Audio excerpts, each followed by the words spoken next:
Hello tout le monde, j'espère que vous allez bien. Alors, je se retrouve pour une nouvelle vidéo. Je réponds à 5 de vos questions. Mais cette fois-ci, ça va être des questions, je vais dire, qui sont un peu virulentes, même malveillantes. Mais je tiens à préciser, ça ne vient d'une personne qui fait partie de ma communauté, qui sont de mes abonnés. C'est encore une fois, bien évidemment, des jaloux, des gens méprisants qui ne font pas partie de ma communauté, quoi, qui n'ont rien à voir avec vous, mes abonnés, parce que vous êtes vraiment des gens bienveillants et je tiens à vous en remercier, quoi. Mais bon, je vais pas dire que les virulentes parce que là, il y en aurait trop. Il va en avoir quelques-unes qui sont correctes, bienveillantes aussi, euh, qui sont aussi quand même de la grosse curiosité, je dois dire. Mais bon, voilà. On va commencer par la première. Celle-là, je vous jure, écoutez bien. C'est facile de critiquer quand on va visiter des ventes viagers dans l'état où ils sont. Tu dis qu'un pot de peinture, ça ne ruine pas. Si, ça peut ruiner. On voit bien que tu ne sais pas c'est quoi de faire des travaux. Eh ben là, ma fille, je vais te répondre, si je sais c'est quoi de faire des travaux, parce que si tu irais voir plus loin dans mes vidéos, tu verrais que j'ai fait une vidéo que j'étais dans un magasin en train de faire des achats de matériaux. Tu aurais vu les deux room tours que j'ai fait d'une pièce principale fait, que j'ai refait du sol au plafond, c'est-à-dire que j'ai refait le plafond, les lustres, j'ai acheté les moulures pour les plafonds, les bois pour le dressing, le parquet, le carrelage pour mettre sous les murs dans la pièce WC à part, le WC, le meuble évier, la petite fermasserie qui est au-dessus, la déco, les meubles, tout. Donc oui, je sais c'est quoi, j'ai refait une pièce de 25 mètres carrés, de 30 mètres carrés, pardon, de fond en comble. Donc je sais c'est quoi de faire des travaux. Donc désolé, euh, à ce niveau-là, tu ne m'apprends pas fait quoi. Alors, je ne sais pas maintenant de quel pays tu es pour dire qu'un pot de peinture, ça ruine. Moi, j'avoue, qui est belge, j'ai rien acheté en Belgique. J'ai été tout acheté en France. Surtout tout ce qui est parquet, carrelage, plafond, pot de peinture, tout ça. Il n'y a que le papier peint que j'ai acheté en Belgique, parce qu'il y a qu'en Belgique que j'ai trouvé le papier peint qu'il me fallait dans un magasin qui possède 9000 choix de papier peint, donc le choix il est là, quoi. Enfin, soit. Mais tout ça pour te... C'est vrai qu'en France, pour nous les Belges, quand on va acheter en France, ça nous revient énormément moins cher. Je vais vous donner... J'aime pas trop parler d'argent, mais là je vais le faire quand même.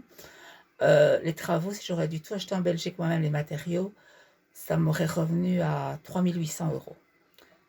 Et en France, en allant acheter tout dans la même enseigne de magasin, parce que c'est un pays différent et que c'est qu'à 45 minutes de chez moi, ce magasin-là pourtant, je n'ai payé à peine que 1 500 €. Donc pour vous dire ce que j'ai épargné comme argent. Pourquoi une telle différence de prix? Ça, j'en sais rien. Peut-être que si tu es française, que pour toi, alors, et le budget que tu as, c'est peut-être une ruine. Mais je regrette un pot de peinture blanc, le plus basique, juste pour donner un petit coup de fraîcheur. Faut pas venir me dire que ça ruine, ça, je te crois pas. Déjà, ça, la première question. Alors, on va passer à la deuxième. J'en ai ras-le-bol de tomber sur tes vidéos parce que j'en ai marre de te voir t'habiller toujours avec des vêtements pour femmes. Ben, je vais te dire un truc, si tu veux pas tomber sur mes vidéos, arrête de mettre des commentaires, parce que plus tu vas mettre de commentaires, plus tu vas continuer à regarder la vidéo. Pour l'algorithme de TikTok, et ça c'est aussi pour TikTok, Facebook, Instagram, Twitter, tout ce que tu veux, soit Snapchat, tout ça, tu regardes une vidéo à fond, tu mets un commentaire. Pour l'algorithme de la plateforme, c'est comme si tu aimais la vidéo, même si ton commentaire est virulent ou pas. Alors, quand tu vois mes vidéos, fais juste ça, ça tombera plus dessus à la fin. Et la discussion, elle est réglée. Et ça, j'ai déjà dit dans une précédente vidéo comment ça fonctionnait.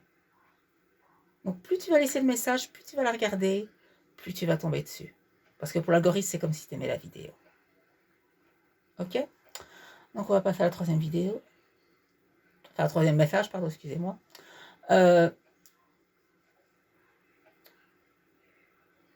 Pourquoi tu n'envisages pas une transition? Ce serait beaucoup plus simple pour toi de devenir une femme. Du moins, à mon sens, car, franchement, ça fait plus travelot qu'autre chose. Excuse-moi, moi je m'estime pas être travelot parce que j'ai un visage fort androgyne.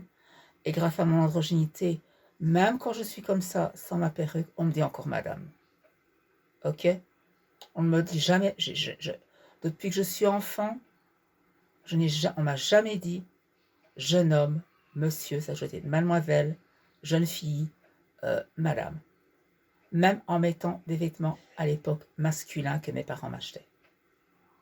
Donc c'est pour te dire comme j'ai un visage qui est fort androgyne et que voilà, je suis comme je suis.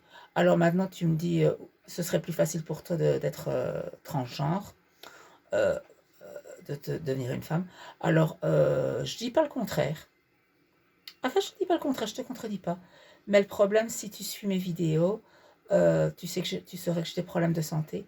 Et avec ces problèmes de santé là, c'est impossible. Mais ce qui s'appelle impossible. Donc voilà. Maintenant, on va passer aux 2 dernières questions. Ces 2-là, elles sont, je vais dire, sauf comparées aux 3 premières, quoi. Tu sais, c'est pas parce que tu es efféminé, on en revient toujours à ça, c'est pas parce que tu es efféminé que tu as... Moi, personnellement, j'adore tes looks, mais je ne comprends pas pourquoi tu ne parles jamais d'enfants, tu ne dis pas que tu voudrais un jour avoir des enfants, et tout ça. Il y a un motif à cette raison de refus d'avoir un enfant?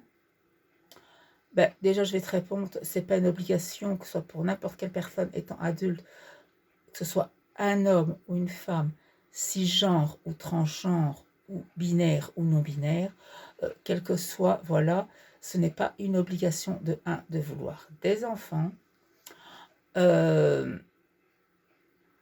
Mais moi, au départ, j'en voulais, j'avoue. Mon rêve aurait toujours été d'avoir des faux jumeaux, un garçon et une fille en même temps. Ça aurait toujours été mon rêve. Il y a les mères porteuses, c'est la gestation pour autrui. Mais j'ai dit non. Quand j'ai su que j'avais la maladie de Crohn, j'ai dit c'est terminé, non, je renonce à mon projet d'avoir un jour des enfants. Pourquoi? Parce que quand on a une maladie de Crohn, il y a un risque de transmission. Peut-être pas vis-à-vis de eux, les enfants que j'aurais eus, mais vis-à-vis soit de mes petits-enfants ou de mes arrière-petits-enfants dans l'avenir. Alors, moi, comme je le dis, j'estime qu'alors faire des enfants, sachant qu'il y a un risque de transmission, ce serait une chose très égoïste de ma part. Pour la simple et bonne raison, je sais ce que je subis. Pour ceux, mes abonnés qui suivaient mes vidéos, qui savaient tout ce que je traversais, que je ne vous cache rien, je sais ce que je subis à cause de cette maladie, tout ce qui en est résorbé. J'ai pas envie de le faire subir. J'ai pas envie de me dire dans ma tête que je pourrais connaître ou ne pas connaître, mais être responsable de quelqu'un qui subirait la même chose, voire peut-être pire que moi, même si la médecine évolue. Donc, rien que pour ça, c'est non, je ne ferai jamais d'enfant génétique. Alors, on me dira, tu peux adopter. Oui, mais comme ma santé, elle est toujours, je vais dire, pour le moment, je touche du bois, elle se porte bien, mais qu'elle peut être aléatoire, j'estime que quand on a un enfant, qu'il soit adopté ou biologique, il faut savoir s'en occuper. Si on ne sait pas s'en occuper, à quoi ça sert d'en avoir un, quoi? Pour qu'il soit livré à lui-même? Ça, personnellement, je ne suis pas d'accord. Et c'est ma conception de la vision des choses pour avoir, si j'aurais voulu avoir ou pas un enfant, que ce soit par adoption ou de façon biologique, soit là comme l'autre, il faut aussi la santé pour s'en occuper. Et quand on ne l'a pas avant de l'avoir, moi, personnellement, je préfère ne pas être égoïste et de ne pas avoir d'enfant pour me dire qu'il soit, je vais dire, laissé à l'abandon, entre guillemets, d'une certaine façon, dans le sens de dire que je ne saurais pas m'en occuper correctement. Et ça, personnellement, je m'en voudrais psychologiquement. On va passer à la 5e et dernière question. Où ça en est ton livre sur la nutrition que tu nous avais dit que tu ferais pour les gens qui ont la maladie de Crohn, la rectocolite et les cancers de l'intestin comme toi tu as? Car moi, j'ai comme toi la maladie de Crohn et j'aimerais sincèrement voir ton livre parce que je vois que sur toi, ça apparemment, ça a l'air de porter de grands résultats. Eh bien, écoute, je vais te répondre. Si tout se passe bien, s'il n'y a pas de changement, parce que j'ai pris énormément de retard. Avec mes douleurs dans le dos, j'ai pris 2 mois de retard sur l'écriture du livre, ça je vous l'avoue. Il y a encore beaucoup à achever, mine de rien, et 2 mois de retard, c'est 2 mois de retard. Mais si tout se passe bien, je dis bien si tout se passe bien, s'il n'y a pas de changement, pour mi-octobre, normalement, je dois avoir un rendez-vous. J'ai un rendez-vous pour mi-octobre à la maison d'édition et je remercie ma cousine qui m'a trouvé une maison d'édition sur Paris. Alors, vous allez me dire pourquoi pas en Belgique où tu es, pourquoi à Paris? Ben, ça, je vais vous répondre parce que Paris a plus de moyens. Plus de moyens, plus de notoriété. Donc, c'est pour ça que je préfère aller à Paris. Voilà, comme ça, vous savez. Et moi aussi, j'espère qu'il sera sorti, qu'ils vont me convaincre. Parce que, comme je l'ai dit, je ne compte pas faire un simple livre de recettes, de recettes. Non, ça c'est trop facile, ça, c'est trop facile.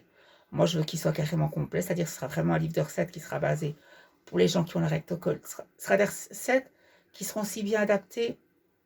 Donc, chaque recette sera adaptée pour les trois, c'est-à-dire le Crohn, la rectocolite, le cancer de l'intestin. Avec en plus dedans, je compte y instaurer un planning alimentaire à respecter sur la semaine pour rester le plus possible en bonne santé, aider son corps à mieux se régénérer et tout. Et en plus, je compte faire aussi dans le livre tous les aliments que j'utilise, marquer le détail de tous ses bienfaits et de toutes les vitamines qu'il contient et de tout ce qu'il peut apporter à notre corps.